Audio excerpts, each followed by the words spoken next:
Governance in states, union territories and centre. We already know how big a country India is. It is the second largest in the world in terms of population, which runs into more than 100 crores of people. It is not possible to run such a vast country by a single government. To make it easy to govern well, India is divided into 29 states, 6 union territories and a national capital territory, Delhi.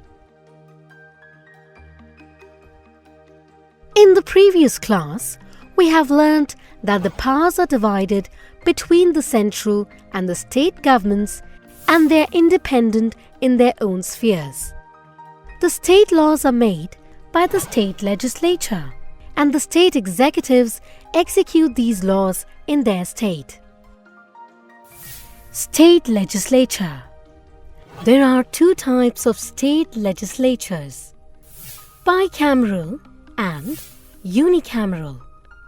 Bicameral legislature has two houses, the Vidhan Sabha and the Vidhan Parishad. Unicameral legislature has only one house, the Vidhan Sabha. Most of the Indian states have a unicameral legislature. The Vidhan Sabha is called the Legislative Assembly, while the Vidhan Parishad is called the Legislative Council.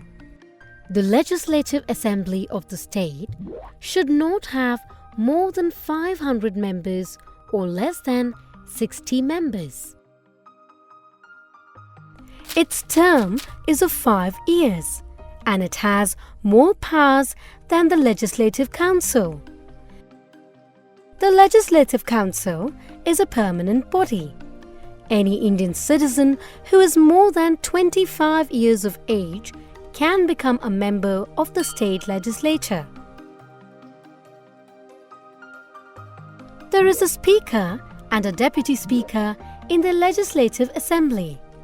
Every state has a governor. The governor is also a part of the state legislature. The President of India appoints the governor.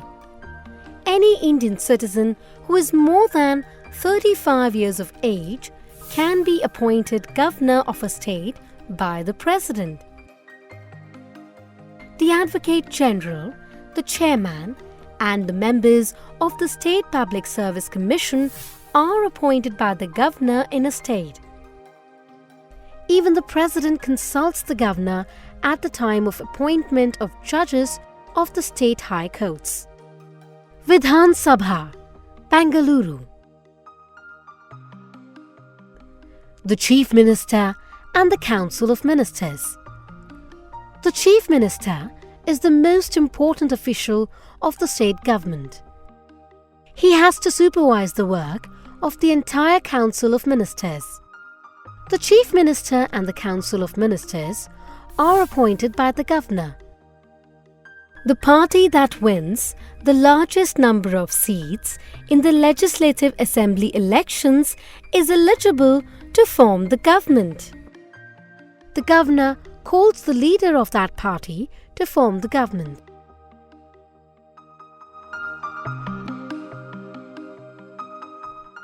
Union territories. Apart from the 29 states, there are 6 union territories in India. They are smaller than states with small population. This is the reason why they are not given the status of full-fledged states. The union territories may be defined as areas directly under the administration of the central government.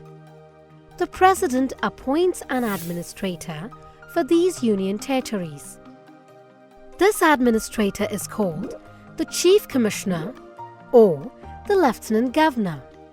The Parliament can create a legislative assembly for a union territory headed by a Chief Minister. This was done for Delhi. So, from Union Territory of Delhi, it became the National Capital Territory of Delhi. It has now an elected assembly, a council of ministers who govern the NCT of Delhi and also has a Lieutenant Governor. Do you know? The highest law enforcing body is the Supreme Court, which is in Delhi. The Chief Justice is its head, appointed by the President along with the other judges. In the states, we have high courts. Some states together share a single high court. High courts also have a Chief Justice and judges chosen by the President with the help of the governors. Parliament House. The Union Government. The government at the centre that governs the whole country is called the Union or the Central Government. We have the Parliament, which makes and brings into force the laws of the country. The Parliament has two houses, the Lok Sabha and the Rajya Sabha. The Lok Sabha. It is also called the lower house and it has 545 members.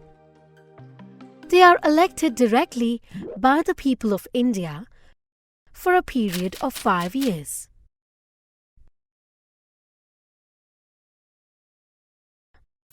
The Rajya Sabha.